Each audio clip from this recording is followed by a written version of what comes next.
بسم اللہ الرحمن الرحیم۔ السلام علیکم، میں ہوں محمد اسامہ غازی اور آپ اسامہ غازی یوٹیوب چینل دیکھ رہے ہیں۔ اسلامی دنیا کی دو بڑی طاقتیں ایک دفعہ پھر آمنے سامنے آ چکی ہیں اور حالات کشیدہ ہوتے نظر آ رہے ہیں۔ ہم بات کریں ترکی اور سعودی عرب کی۔ مسلم دنیا کی دو بڑی طاقتوں سعودی عرب اور ترکی کے درمیان حالات کشیدہ ہیں، اور اب ترکی کے معاشی بائیکاٹ کی بات ہو چکی ہے سعودی عرب کی طرف سے۔ اس کے اثرات کیا ہو سکتے ہیں؟ یہ بہت بڑی سٹیٹمنٹ ہے۔ معیشت ہی تو سب کچھ ہوتا ہے۔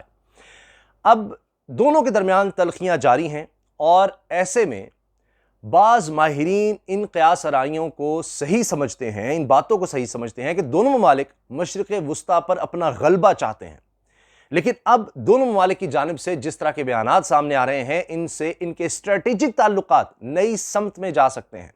اب اس حوالے سے بی بی سی کی رپورٹ بھی آ چکی ہے، دیگر ادارے بھی لکھ رہے ہیں، اور آپ کو پتہ ہے کہ اب ان دونوں ممالک کے بھی ادارے بن چکے ہیں ابلاغ کے، جس طرح سے آپ ترکی کا TRT سنتے ہیں، ترکی اردو ہے، دیگر ادارے ہیں ترکی کے، ایجنسیز ہیں، نیوز ایجنسیز۔ اسی طرح سے سعودی عرب کی اپنی ایجنسیز ہیں، نیوز ایجنسیز۔ اب الجزیرہ بڑا مشہور ہے، وہ قطر کا ہے، قطر سعودی عرب آمنے سامنے ہیں۔ تو اب اس لیے بی بی سی کو اگر ہم انڈیپینڈنٹ بھی کہیں تو اس کی جو تفصیلی رپورٹ ہے، ہم اس کی اگر بات کریں تو ترکی کے صدر رجب طیب اردوغان کے ایک بیان کے بعد سعودی عرب کے چیمبر آف کامرس کے سربراہ نے ہر سطح پر ترکی کا بائیکاٹ کرنے کا مطالبہ کیا ہے۔ کچھ ہی دن پہلے سعودی چیمبر آف کامرس کے چیئرمین اجلان الاجلان نے ٹویٹر پر اپنے بیان میں کہا کہ ہر سعودی شہری، چاہے وہ تاجر ہو یا سرمایہ کار، اس کی ذمہ داری ہے کہ وہ ترکی کا ہر سطح سے بائیکاٹ کرے، چاہے وہ درآمدات کی سطح پر ہو، سرمایہ کاری یا سیاحت کی سطح پر۔ یہ قدم ہمارے رہنماؤں، ہمارے ملک، ہمارے شہریوں کے خلاف ترکی کی حکومت کی مسلسل مخالفت کے جواب میں اٹھایا گیا ہے۔ یعنی وہ کہہ رہے ہیں کہ پوری طرح سے بائیکاٹ کر دے۔ اب آپ کو پتہ ہے ترکی میں سیاحت کی وجہ سے بھی بہت پیسہ کمایا جاتا ہے، ان کی پروڈکٹس بھی ہوتی ہیں، تو اگر سعودی عرب بائیکاٹ کرتا ہے تو اس سے ان کے تعلقات تو خراب ہوں گے ہی، ان دونوں کی معیشت پر کیا اثرات ہوں گے، اور دونوں ممالک کے جو دوست ممالک ہیں وہاں تک بات جائے گی۔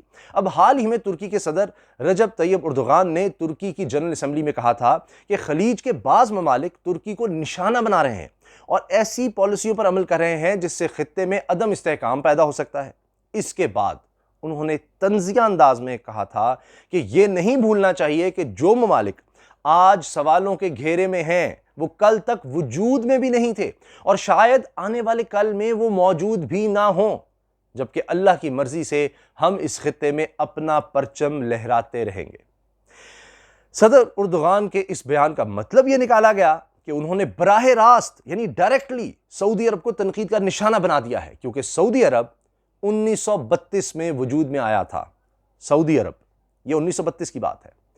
اب ایک بہت بڑا سوال، بائیکاٹ کا کچھ اثر ہوگا یا نہیں؟ اس سے فرق کیا پڑے گا؟ کیونکہ سعودی عرب نے تو یہ کہہ دیا ہے کہ اب ترکی کی تمام پروڈکٹس کا بائیکاٹ، ہر طرح کا بائیکاٹ، سیاحت کا بھی بائیکاٹ، برآمدات کچھ بھی نہیں کرنا ان کے ساتھ۔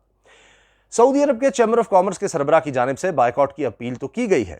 یہ اپیل کتنی مؤثر اور اثر انداز ہوگی، اس کا ابھی فوری طور پر تو اندازہ لگانا بہت مشکل ہے، کیونکہ ابھی اس پر جانچنے میں وقت لگے گا۔ لیکن اگر سعودی شہری اور تاجر اس اپیل پر عمل کرتے ہیں تو ترکی اس سے متاثر واقعی ہو سکتا ہے۔ اس کی سب سے اہم وجہ ترکی کی کرنسی لیرا کی قدر میں مسلسل گراوٹ ہے۔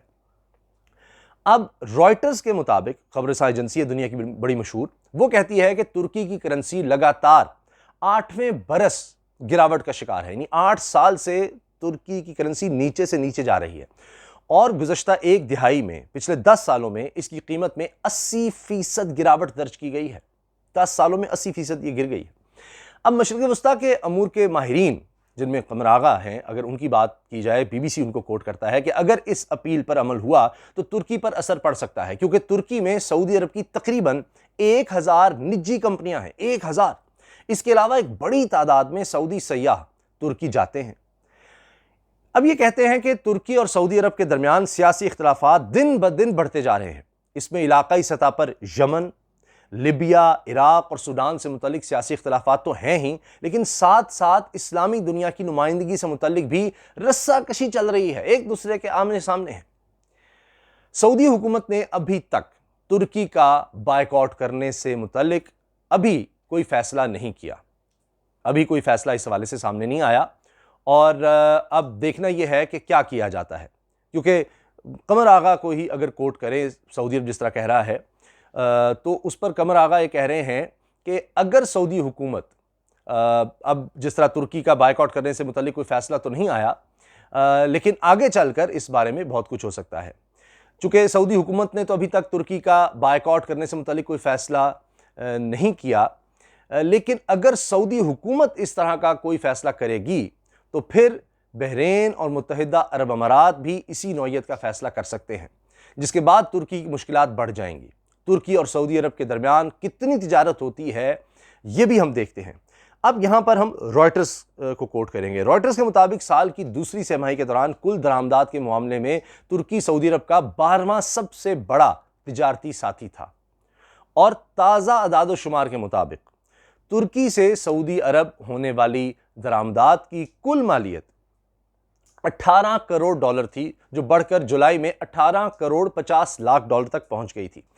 انقرہ کی یلدرم یونیورسٹی میں اسسٹنٹ پروفیسر ہیں عمیر انس، وہ یہ کہتے ہیں کہ یہ اپیل سعودی عرب کی مایوسی کی عکاسی کرتی ہے، یعنی سعودی عرب اس وقت ڈیسپریٹ ہو گیا ہے، پریشان ہے، اور وہ یہ کہتے ہیں کہ اس لیے اس کو مایوسی بھرا قدم وہ کہہ رہے ہیں کیونکہ اس سے اقتصادی بائیکاٹ جو کہا جا رہا ہے، اس اقتصادی بائیکاٹ کو اس سے کوئی قانونی طور پر عمل میں لانے کے لیے تجارت کے عالمی ادارے ورلڈ ٹریڈ آرگنائزیشن کے متعدد قوانین کی خلاف ورزی کرنی ہوگی، اور اگر قطر کی طرح سعودی حکومت ترکی کا اقتصادی بائیکاٹ کرتی ہے تو ترکی اسے WTO میں چیلنج کرے گا۔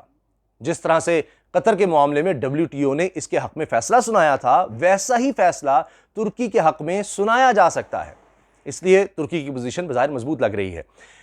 اب WTO کے قانون کے مطابق آپ کسی ملک کا اقتصادی بائیکاٹ تب تک نہیں کر سکتے ہیں جب تک قومی سلامتی کا کوئی بڑا مسئلہ درپیش نہ ہو۔ اب اقتصادی ماہرین یہ بھی کہہ رہے ہیں کہ اقتصادی بائیکاٹ کی یہ اپیل سیاسی داؤ ہے، ایسا ترکی پر دباؤ ڈالنے کے لیے کیا گیا ہے۔ اب دیکھنا یہ ہے کہ سعودی عوام اس پر کتنا عمل کرتے ہیں۔ اب جس طرح رائٹرز کا میں نے آپ کو بتایا، اسی میں عمیر انس مزید یہ کہتے ہیں، یہ بھی ماہر ہیں، کہ سعودی عرب اور ترکی کے درمیان سالانہ 5 ارب ڈالر کی تجارت ہوتی ہے۔ 5 ارب ڈالر، یہ کوئی چھوٹی رقم نہیں ہے، جس میں 2.5 ارب ڈالر ترکی کی جانب سے اور 2.5 ارب ڈالر سعودی عرب کی جانب سے ادا ہوتے ہیں۔ اب ماہرین یہ بھی کہتے ہیں کہ ترکی سعودی عرب سے زیادہ تر تیل خریدتا ہے، جبکہ بہت سی چیزیں وہ سعودی عرب کو برآمد کرتا ہے، یعنی ایکسپورٹ کرتا ہے۔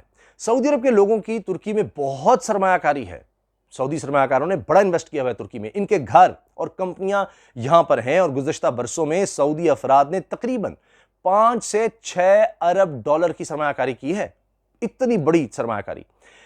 اب سیاحت کی غرض سے ترکی آنے والوں میں سعودی شہریوں کی ایک بہت بڑی تعداد شامل ہے، اور ہر سال تقریباً 8 لاکھ سعودی سیاح ترکی آتے ہیں۔ 8 لاکھ سیاح سعودی عرب سے، اندازہ لگائیں آپ کتنی بڑی تعداد ہے۔ سعودی عوام اس صورت میں ترکی کا بائیکاٹ کر سکتے ہیں اگر اس سے متعلق کوئی قانون بنتا ہے، اور اب ماہرین کہہ رہے ہیں کہ اس اپیل کا کوئی خاص اثر ہوتا نظر نہیں آتا۔ ترکی اور سعودی عرب کے تعلقات خراب کب ہوئے، اب ہم اس پر بات کرتے ہیں۔ ترکی اور سعودی عرب کے درمیان رشتے خوشگوار نہیں ہیں، اور اس تلخی کی حالیہ شروعات 2018 میں صحافی جمال خاشقجی کی ہلاکت سے ہوتی ہے۔ یہ بڑا مشہور واقعہ ہے۔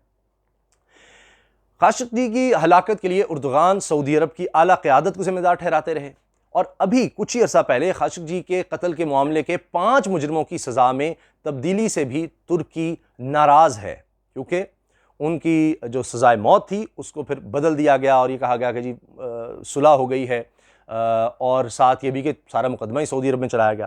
اب ستمبر میں سعودی عرب کی ایک عدالت نے خاشقجی کے قتل میں ملوث پائے گئے 5 افراد کی سزائے موت پر عمل درآمد کو روکا تھا۔ سرکاری میڈیا کہتا ہے کہ استغاثہ کا کہنا تھا کہ صحافی کے خاندان کی جانب سے انہیں معاف کیے جانے کے بعد انہیں 20 سال قید کی سزا دے دی گئی ہے۔ ترکی نے گزشتہ ہفتے اس معاملے میں 6 سعودی ملزمان کے خلاف مقدمہ شروع کیا۔ ان میں کوئی بھی ملزم ترکی میں نہیں ہے، اور ان کی غیر موجودگی میں یہ کیس شروع کر دیا گیا ہے۔ اس کے علاوہ خاشقجی کی ہلاکت کے معاملے میں 20 سعودی شہریوں کے خلاف استنبول کی عدالت میں مقدمہ چل رہا ہے پہلے سے ہی۔ بحرین اور متحدہ عرب امارات کے اسرائیل کے ساتھ تعلقات ترکی کے حوالے سے اب ہم دیکھتے ہیں کہ یہ جو تعلقات ہیں یہ ترکی پہ کس طرح اثر انداز ہوتے ہیں۔ ترکی کے صدر عرب ممالک کے اسرائیل کے ساتھ سیاسی اور سفارتی رشتے بحال ہونے پر بھی خوش نہیں ہیں۔ ابھی حال ہی میں امریکہ کی جو ثالثی ہے اور متحدہ عرب امارات اور بحرین نے اسرائیل کو تسلیم کرنے اور باہمی سفارتی رشتوں کی بحالی کا اعلان جب کیا، یہ خیال کیا جا رہا ہے کہ سعودی عرب کی رضامندی کے بغیر ان ممالک کی طرف سے یہ کیا ہی نہیں جا سکتا تھا۔ یہ ملک اتنے قریب ہے سعودی عرب کے کہ اس کی مرضی کے بغیر یہ مان ہی نہیں سکتے تھے اسرائیل کو۔ لیکن ستمبر کے شروع میں رپورٹ کیا گیا تھا کہ سعودی عرب کے شاہ سلمان بن عبدالعزیز نے صدر ٹرمپ پر واضح کیا ہے کہ سعودی عرب کے اسرائیل سے تعلقات اس وقت تک معمول پر نہیں آئیں گے جب تک ایک آزاد فلسطینی ریاست قائم نہ ہو جائے۔ ترکی اور سعودی عرب کے تعلقات کا اب مستقبل کیا ہو سکتا ہے، آنے والے دنوں میں کیا ہوگا، کیونکہ اس کے اثرات پاکستان پر بھی ہوں گے، دیگر مسلم ممالک پر بھی ہوں گے۔ اب عمیر انس کہتے ہیں کہ سعودی عرب جو ماہر ہیں، جن کو رائٹرز نے کوٹ کیا BBC کی رپورٹ میں، کہ سعودی عرب کے لیے یہ بہت مشکل ہے کہ وہ ترکی جیسے ملک کے ساتھ طویل وقت تک اپنی تلخی برقرار رکھے۔ اس کی وجہ ترکی کی نیٹو میں شمولیت اور اس کی بڑھتی ہوئی طاقت ہے۔ اب خاشقجی کے معاملے کو بھول جائیں تو ترکی اور سعودی عرب کے درمیان ایسا کچھ نہیں ہوا جس سے دونوں کے درمیان رشتے خراب ہوں۔ یہ سب سے اہم چیز یہی ہوئی ہے، یہ خاشقجی کا معاملہ، کیونکہ ان کو استنبول میں وہاں سعودی ایمبیسی میں بلا کر قتل کیا گیا تھا۔ تو اب سعودی عرب کے ولی عہد شہزادہ محمد بن سلمان نے کہا تھا کہ جب تک سعودی عرب میں شاہ سلمان ہیں اور ترکی میں اردوغان ہیں تب تک دونوں کے درمیان رشتے خراب نہیں ہو سکتے ہیں۔ یہ بہت اہم سٹیٹمنٹ ہے۔ اب ایک یہ بات ہے کہ ایک جو یہ ماہر ہیں یہ کہتے ہیں کہ ان کو لگتا ہے کہ ایک چیز اب باقی ہے، بھی ایک پہل کی جانی باقی ہے، یعنی کون آگے بڑھتا ہے، کیونکہ فی الوقت رشتے خراب ہی ہیں لیکن ابھی ان کے ٹوٹنے یا ختم ہونے کا وقت نہیں آیا۔ اس کے علاوہ عمیر انس اس بات سے بھی متفق نہیں کہ ترکی خود کو مسلمان ممالک کا سربراہ ثابت کرنا چاہتا ہے۔ بہت سے لوگ یہ کہہ رہے ہیں کہ خلافت عثمانیہ کا دور جس طرح واپس لانا چاہتا ہے ترکی۔ تو بہرحال ترکی کی خارجہ پالیسی اور اس کی تاریخ پر اگر ہم نظر ڈالیں تو ماہرین یہ کہہ رہے ہیں کہ زیادہ درست نہیں ہوگا یہ کہنا کہ مسلمان ممالک کا رہنما بننا چاہتا ہے۔ ترکی کی جانب سے ہمیشہ خود کو ایک یورپی ملک کے طور پر قبول کرانے کی خواہش رہی ہے اور اس کا مقابلہ مصر اور ایشیا سے نہیں بلکہ جرمنی، فرانس اور باقی یورپی ممالک سے رہا ہے۔ ترکی ترکی یورپی یونین کا رکن بننا چاہتا ہے اور نیٹو کا ممبر تو ہے ہی۔ اب ترکی کی خواہشات تو اس طرح کی ہیں، کچھ ماہرین یہ کہتے ہیں، اور فی الحال ترکی کو عالم اسلام کا نیا کھلاڑی نہیں سمجھنا چاہیے، کیونکہ سعودی عرب، ایران اور مصر مسلم دنیا کی سربراہی کے روایتی دعوے دار ماضی میں رہے ہیں۔ اور اب یہ دو چیزیں آپ نے دیکھ لیا کہ یہ سامنے ہیں کہ ایک طرف سعودی عرب کو یہی خدشات ہیں کہ جی ترکی جو ہے مسلم دنیا کا لیڈر بننا چاہتا ہے۔ ابھی تک آپ دیکھیں OIC میں تو سعودی عرب کا رول ہمیں زیادہ نظر آتا ہے، لیکن اب ترکی کے بارے میں، اور آپ کو پتہ ہے ارطغرل ڈرامہ جتنا مقبول ہوا اس کے والے سے بھی یہ کہا جاتا ہے کہ یہ سب کچھ اسی لیے ہے کہ وہ خلافت عثمانیہ کے دور ترکی واپس لانا چاہتا ہے، جب خلافت عثمانیہ کے تحت تمام دنیا کے زیادہ مسلم ممالک خلافت عثمانیہ کے انڈر تھے، تو وہ دور اور ترکی اس کو لیڈ کرنا چاہتا ہے۔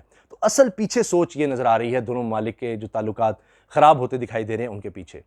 تو اب دیکھنا یہ ہے کہ کیا دونوں ممالک کی طرف سے اس کشیدگی کو کم کرنے کے لیے قدم اٹھایا جاتا ہے، یا پاکستان جیسا ملک بیچ میں آ کر کوئی بہتری کی کوشش کرتا ہے، کیونکہ پاکستان کے بھی جو تعلقات میں اتار چڑھاؤ آیا اس کی وجہ یہی تھی کہ ترکی کے ساتھ مل کر ایک الگ کوئی کیمپ بنانے کی یا ترکی سے قربت کی اور ملائیشیا اور دیگر ممالک سے قربت کی بات ہوتی تھی، تو اس پر پھر سعودی عرب کے خدشات سامنے آتے تھے۔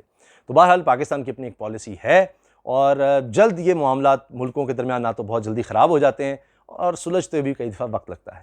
اللہ حافظ۔